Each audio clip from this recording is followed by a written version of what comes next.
So hello friends, इस video में मैं अपना एक्सपीरियंस शेयर करने वाला हूँ कि मैंने यूएसए के लिए F1 वीज़ा अप्लाई किया था, किस तरीके से मेरा इंटरव्यू गया। I got my visa approved in just 100 seconds. क्या क्या मेरे को क्वेश्चनिंग हुई, कहाँ पे मैंने स्टे किया था। मैं एक्चुअली अमृतसर से बिलोंग करता हूँ। कैसे मैंने ट्रैवल किया, कितना टाइम पहले, कौन कौन सी मेरी डेट्स थी, क्या क्या मेरे को Q&A वहाँ पे पूछे गए और किस किस लोगों ने मेरे को डराया था कि यार चेन्नई कॉन्सुलेट में अगर आप जाते हो तो वहाँ पे सक्सेस रेट बहुत ज़्यादा कम है। अगर आप भी यूएसए के लिए F1 वीज़ा के लिए इंटरव्यू के लिए प्रिपेयर कर रहे हो तो आपके भी माइंड में बहुत सारे क्वेश्चंस आ रहे होंगे। सो मैं अपना ऑनेस्ट ओपिनियन जो है आप लोग के सामने रखूंगा। सो वीडियो को गाइस एंड तक जरूर देखते रहिएगा। अगर आप चैनल पे नए हो, ऑब्वियसली पहली बार आप वीडियो देख रहे होगे, सो चैनल को यार सब्सक्राइब जरूर कर लेना। आने वाले अपडेट्स जो है वो भी मैं आप लोग के साथ में यहाँ पे शेयर करूंगा। सो जो आने वाले अपडेट्स होंगे वो पंजाबी में होंगे। सो ये वीडियो मैं हिंदी में शूट कर रहा हूँ ताकि अपने जो लार्जर ऑडियंस है उन तक ये वीडियो पहुंच सके और उनका जो ओपिनियन है मैं अपना वो आप लोग के सामने शेयर कर सकूं। सो मैं स्टार्ट करता हूँ पहले अपनी डेट से कि मेरे 27 और 28 ऑफ अगस्त को मेरा इंटरव्यू एंड मेरे बायोमेट्रिक थे, वो थे चेन्नई कॉन्सुलेट में, दोनों एक ही जगह पे थे, है ना। सो मैंने क्या किया, मैंने 26 को मैंने यहाँ से फ्लाई किया अमृतसर से दिल्ली एंड दिल्ली मेरा स्टे था। फिर दिल्ली से मैंने किया चेन्नई।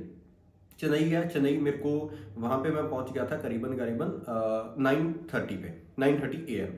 सो मेरा जो टाइमिंग था वो था 3:30 का, 3:30 का, 3:30 का मेरा इवनिंग का मेरे को वहाँ पे पहुँचना था बायोमेट्रिक के लिए। सो 10 बजे के आसपास में मैं जैसे ही अपना एयरपोर्ट से उतरा, वहाँ पे मेट्रो है, ठीक है, वहाँ पे मेट्रो से मैं गया। कुछ 8 से 10 स्टेशन पड़ते हैं and it will take only 20 minutes to reach nearby consulate. So वहाँ पे मैंने होटल पहले ही बुकिंग करवा के रखा था, यानी कि मैंने पेमेंट नहीं किया था लेकिन उनको कॉल कर दिया था। वहाँ पे था एक गुलनार होटल था, उसका अगर होगा तो मैं वीडियो भी आप लोग के साथ में मेंशन कर दूंगा, या कार्ड में आप लोग के साथ में शेयर कर दूंगा। वहाँ पे स्टे भी अच्छा है। वन डे के लिए मेरे को वहाँ पे स्टे करना था 24 आवर्स, बिकॉज मेरा very next day early morning में ही मेरा इंटरव्यू था। इंटरव्यू की टाइमिंग थी मेरी 8 AM की। सो मैं वहाँ पे 1 घंटा पहले ही मेरे को पहुँचना था। पहले मैं बायोमेट्रिक आप लोग को बता देता हूँ। मैं जैसे ही गया वहाँ पे गुलनार होटल में किया, रेस्ट वेस्ट किया, उसी के पास में ही मेरे को नियर बाय खाना खाने के लिए भी एक वेजिटेरियन, बिकॉज मैं प्योर वेज हूँ, सो मेरे को वेजिटेरियन खाना ही चाहिए था। नॉन वेज के लिए भी वहाँ पे अच्छा खासा मिल जाता है और कोई ज़्यादा एक्सपेंसिव भी नहीं है, नॉर्मल रीच के लिए है, मिडिल क्लास के लिए। सो मैं वहाँ पे गया, 3:30 बजे मेरा इंटरव्यू का बायोमेट्रिक का टाइमिंग था। सो उससे पहले ही मैंने 2:30 बजे के करीब मैं वहाँ पे पहुँच गया था। सो जैसे मैं पहुंचा तो करीबन करीबन 2:45 और 2:50 पे उन्होंने हमें कॉल किया। ऐसे रोज चलती है ना, ऐसे रोज चलती हैं। सिंगल लाइन में आप लोग जाते हैं, सिंगल लाइन में जाके एक ऐसे मतलब जैसे एक होता है ना जिगजैग की तरह, जिगजैग की तरह ऐसे राउंड में आप लोग को बुलाते हैं। वहाँ पे 1 बाय 1 चेकिंग होती है। बहुत सारे लोग के क्वेश्चंस भी थे, मैं पढ़ रहा था जो मैंने ग्रुप्स वगैरह ज्वाइन कर रखे थे कि वहाँ पे कोई लॉकर वगैरह अवेलेबल होता है या नहीं, फिर मोबाइल फोन्स अलाउड है या नहीं। तो मैं जब बायोमेट्रिक के लिए गया था तो मोबाइल फोन्स उन्होंने नहीं कहा कि ऐसा नहीं है कि अलाउड नहीं है।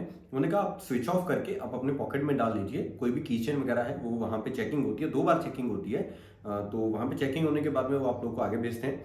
फिर वहाँ पे उन्होंने मेरा DS-160 फॉर्म और उन्होंने जो मतलब मेरा पासपोर्ट था, है ना, वही चेक किया। उस पर पहले एक स्टैंप लगाते हैं, फिर आफ्टर डैट आप सेकंड जगह में जाते हैं, फिर वहाँ पे वो आपकी स्टैंप लगाते हैं, फिर आपकी जो लाइन है फिर वो एक जिगजैग में बन जाती है। फिर काउंटर्स बने होते हैं अलग अलग। काउंटर के बारे में मैं आपको बता देता हूँ कि क्या होता है। वहाँ पे काउंटर ऐसे होते हैं कि जैसे हम बैंक में कैश जमा करवाने जाते हैं ना, तो कैश जमा करवाने जाते हैं, वहाँ पे एक मिरर होता है सामने और हम लोग इस साइड में होते हैं और जो कैशियर होता है वो दूसरी साइड में होता है। लाइक कि कैशियर आप मान लीजिए कि जो वहाँ पे आपके लिए बैठा हुआ है बायोमेट्रिक के लिए, ठीक है, सो वो अपना कैशियर है और हम लोग इस साइड में। तो ऐसे बुलाते हैं, चेयर्स लगी हुई हैं, जैसे मैं सिटिंग में बैठा हुआ हूँ वैसी चेयर्स हैं, सामने कैमरा है, उनका PC है, उनको पासपोर्ट दिया और अपना जो DS-160 है वहाँ पे दिया। एक और चीज़, DS-160 में कई बार क्या है, हम लोग अपनी जो इन्फॉर्मेशन है वो अपडेट करते हैं। जब इन्फॉर्मेशन अपडेट करते हैं तो जो वहाँ पे DS-160 का जो नंबर है ना वो चेंज हो जाता है, तो उनको बताना पड़ता है कि यस मेरे को ये चीज़ यहाँ पे मैंने चेंज करी थी, अपडेट करी थी, तो मेरा नंबर चेंज हो गया। ये मैं क्यों बता रहा हूँ, क्योंकि जब आप नेक्स्ट डे इंटरव्यू के लिए जाओगे ना तो वहाँ पे वो मैच नहीं करेगा, इंटरव्यू के पास में जो इन्फॉर्मेशन होगी वो उसमें मैच नहीं करेगा, वो फिर से अपने को चेंज करवाने के लिए बोलूंगा। ये मैं आपको एंड तक बता रहा हूँ, है ना। सो अगर स्पीड स्लो लग रही हो तो आप 1.25 पे एक्सप्रेस को करके देख सकते हो, क्योंकि मैं पूरा डिटेल में इन्फॉर्मेशन देने वाला हूँ ताकि कोई भी चीज़ मिस ना हो, है ना। तो मैंने जब वहाँ पे गया था, मैं ऑटो रिक्शा से ही वहाँ पे चला गया था, नियर बाई था, कुछ 1.5 किलोमीटर, आप पैदल भी जा सकते हो, है ना, नियर बाई है। सो जब वहाँ पे गया तो पहले उन्होंने मेरा नाम कंफर्म किया। नाम कंफर्म करने के बाद, क्योंकि मैं टर्बन टाई करता हूँ, तो मेरे को उन्होंने कहा कि आपके आईब्रोज जो है वो दिखने चाहिए। उन्होंने फोटो क्लिक किया और नॉर्मल क्वेश्चनिंग हमने की, डेट ऑफ बर्थ से मेरे को कंफर्म किया। सो आफ्टर डैट उन्होंने फोटो क्लिक किया and just that's it, done. उसके बाद मैं एग्जिट आ गया। तो नियर अबाउट 3:30 की तो मेरी टाइमिंग थी, 3:30 की, लेकिन मैं फ्री 3:15 पे हो गया था, 3:15 पे मैं फ्री हो गया था। आफ्टर डैट मैं फिर से अपने होटल में आया और रेस्ट वेस्ट किया, खाना वाना खाया एंड आफ्टर डैट मेरा मॉर्निंग में ही इंटरव्यू था 28 अगस्त 8 AM। मेरे को वहाँ पे पहुँचना था सुबह मतलब 7 बजे, 1 घंटा पहले मैं वहाँ पे पहुँच गया था।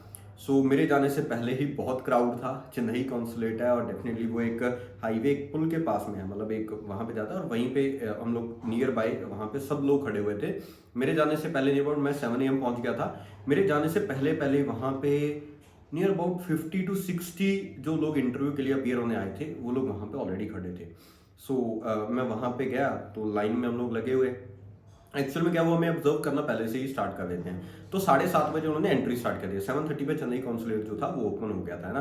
तो अब इसके दौरान मैंने जहाँ पे होटल में था या फिर लोगों के साथ में मैं जब बातचीत कर रहा था, जितने लोग आए हुए थे, जिस होटल में रुका था वहाँ पे 6 लोग थे इंटरव्यू के लिए। मैं F1 वीज़ा के लिए था, कुछ लोग टूरिस्ट वीज़ा के लिए आए हुए थे, ठीक है। और उनमें से मैं बताऊंगा क्या सक्सेस रेट मेरे को वहाँ पे देखने को मिला।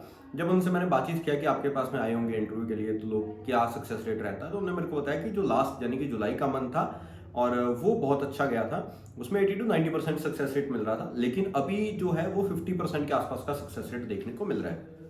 सो मैंने कहा भी ठीक है, कोई दिक्कत नहीं है। मैं भी बहुत नर्वस था क्योंकि मेरा फर्स्ट टाइम था, एक ही बार मैंने अटेम्प्ट दिया था और उसके पहले मैंने फाइलिंग वगैरह का जो प्रोसेस था मैंने यूट्यूब पे वीडियोस वगैरह देखे, लेकिन मेरे को फुल्ली डिटेल इन्फॉर्मेशन कहीं पे नहीं मिला था। सो मैंने कहा नो डाउट वीडियो चाहे लंबा बने लेकिन इसके ऊपर मैं ज़रूर वीडियो बनाऊंगा कि अगर इससे 5 लोगों की भी हेल्प होती है सो डेफिनेटली मैं मतलब चाहूँगा कि यार वो वीडियो में ज़रूर देखें और उससे उनको इन्फॉर्मेशन मिले। बाकी आप लोग का फीडबैक मुझे कमेंट सेक्शन में ज़रूर बताइएगा कि आप लोगों को कैसा लगा। अगर कोई क्वेश्चंस होंगे तो मैं अपना टेलीग्राम की आईडी भी छोड़ दूंगा और अपना मोबाइल नंबर भी नीचे डाल दूंगा। तो वहाँ पे जाके आप मेरे को पर्सनली अगर कोई क्वेश्चन करना हो तो आप कर सकते हो या फिर कमेंट सेक्शन में ही कर सकते हो, मैं आपको रिप्लाई ज़रूर दूंगा उस चीज़ का। सो ना वो जब मैं अंदर गया तो पहले मैं एक्चुअली मैं सरदार हूँ तो मैं कटार वगैरह पहनता हूँ। तो उन्होंने मेरे को कहा कि आप कोई मेटल की चीज़ जो है वो आप अंदर कैरी नहीं कर सकते हो, आप नहीं लेके जा सकते।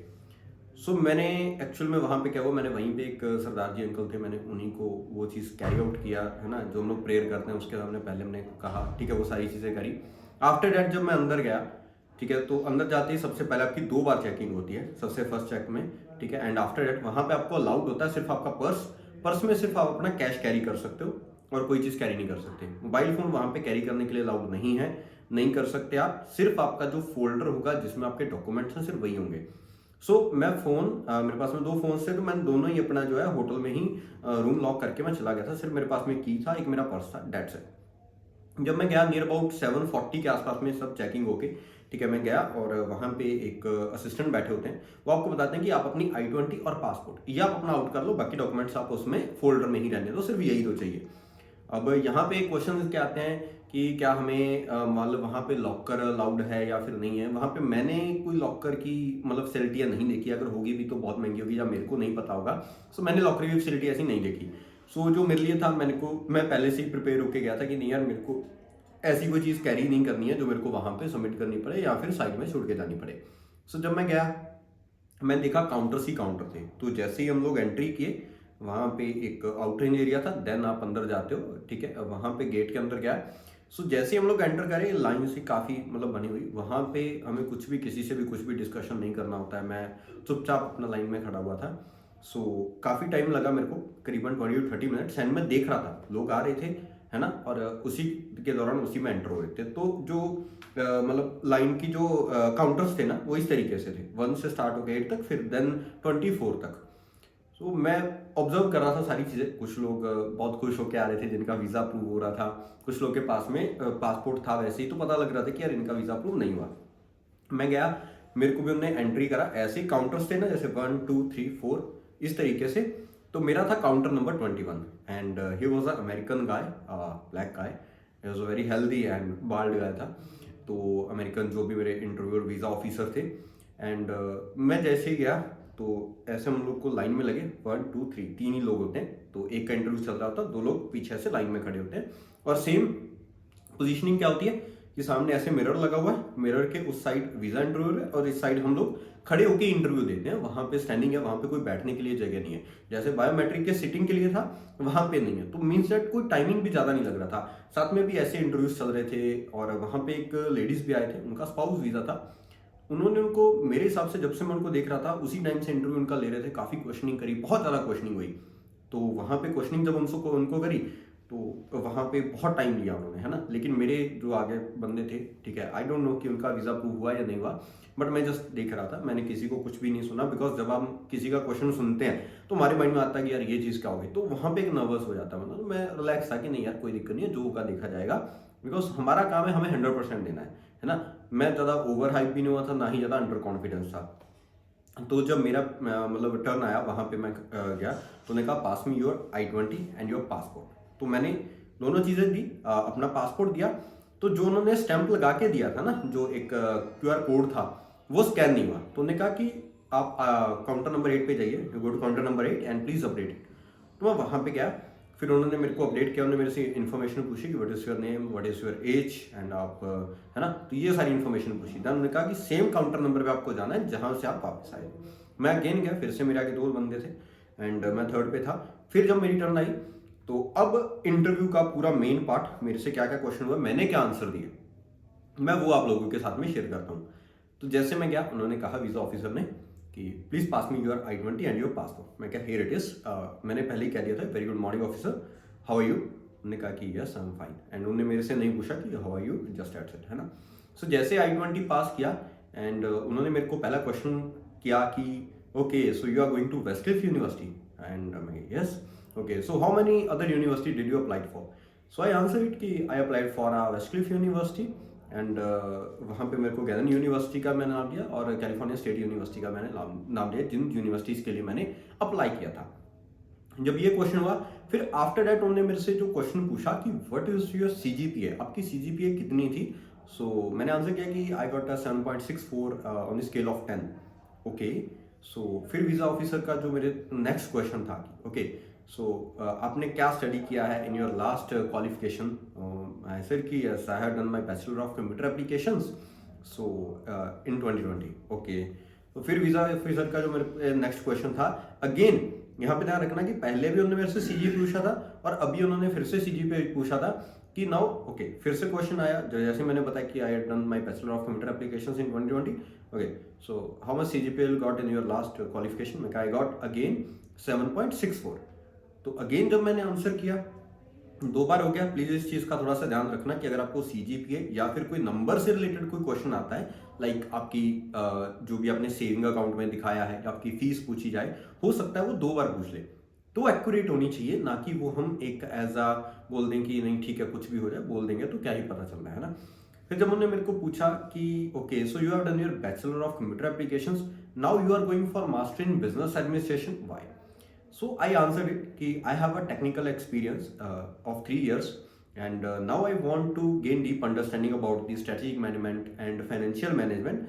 So that's why I'm going for my masters in business administration and this will help me to grow my career in the business field and the IT field. Okay. So he looked satisfied from my answer. मैंने cut to cut ही answers दिए जितना उन्होंने मेरे से पूछा था। After that उन्होंने मेरे से क्वेश्चन क्या किया था कि who is sponsoring you. I answered कि my parents are going to sponsor me. What's your father do? My father is a government employee. He is serving in the Indian Army. ये मेरा answer था and then he thinks and उन्होंने गाना गाना शुरू किया, मेरे को नहीं पता क्या था वो, लैंग्वेज उन्हीं में था। सो ओके, उन्होंने लिए maybe 10 to 15 seconds and he said कि put your left hand fingers here and I am approving your visa and I was so excited, so happy and I answered कि you made my day officer, so thank you so much and जैसे ही मैंने ये चीज़ कही मैंने वहाँ पे रुका भी नहीं and I just, एक खुशी होती है ना कि जो एक गोल्डन वर्ड्स जिसके लिए सुनते हैं, जो एक हर एक बंदा F1 के लिए चाहे वो टूरिस्ट वीज़ा के लिए किसी के लिए भी अप्लाई करना चाहता है तो यही वर्ड्स के लिए जाता है कि I am approving your visa, है ना, या your visa is approved. So I got my visa. इस तरीके से ये मेरा पूरा एक्सपीरियंस था। आफ्टर दैट मैं वहाँ से बाहर निकल के मैंने फिर से विजिट किया वहाँ पे, लेकिन जो मैंने एक चीज़ थी बहुत सारे लोगों के माइंड में, ये मेरे को भी ये चीज़ थी कि वहाँ पे टाइमिंग कितना लगा। मेरा 8 AM का टाइमिंग था लेकिन मैं 7:50 पे अपने होटल पहुँच गया था, मतलब 7:50 और 7:55, तो मीन्स दैट कोई ज़्यादा नहीं, कुछ 20-25 मिनट्स का ही प्रोसेस था। सो मैंने फ़्लाइट का जो मतलब करवाया था, इसलिए मैंने कहा मेरे को ज़्यादा टाइम ना लग जाए या कुछ ऐसा ना हो जाए, तो मैंने इवनिंग का फ़्लाइट करवाया था। सो अगर आप फ़्लाइट को करवाना भी चाहते हो तो आप उस अकॉर्डिंगली करवाना कि लाइक अगर आप 8 AM की आपकी टाइमिंग है तो मैक्सिमम आप 8:30 तक फ्री हो जाते हैं, जितना मैंने एक्सपीरियंस किया है ना। तो इस चीज़ में आप अपना खुद का टाइम एडजस्ट कर सकते हो, यानी कि 10 AM की या फिर 11 या फिर 12 बजे की आप अपनी जो फ्लाइट है वो आप करवा सकते हो। लेकिन मैंने इवनिंग में करवाया था, फिर मैं अपना घर पे आया, फिर उसके बाद का प्रोसेस जो था वो भी मैं आप लोग के साथ में शेयर कर ही देता हूँ कि लाइक मेरे को कितना टाइम लगा मेरा पासपोर्ट आने में। जो मेरा पासपोर्ट का एड्रेस दिया था वो मैंने अपने नियर बाई यहाँ से 50 to 60 किलोमीटर दिया था। सो वहाँ पे जो मेरा पासपोर्ट आया था उसने नियर अबाउट 15 to 20 डेज ले लिए थे।